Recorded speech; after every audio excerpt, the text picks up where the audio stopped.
thought behind this is we have to maintain an advantage. Just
think at the height of the Cold War.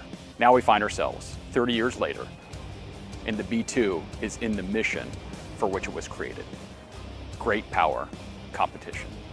An exercise like this is a reminder that the 509th Bomb Wing and the 131st Bomb Wing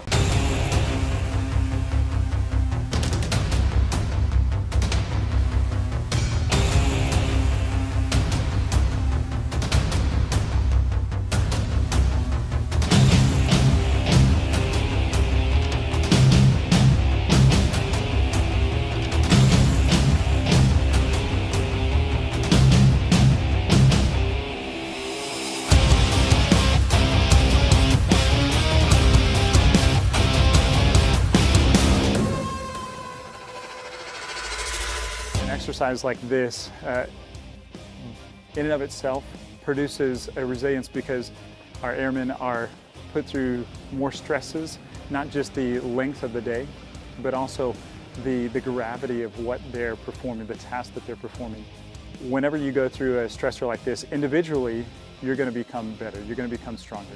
But corporately, they're going to have that shared experience. So whenever you go through that time of stress, that time of stretching, together, you're going to be stronger. Individually, you're going to be stronger.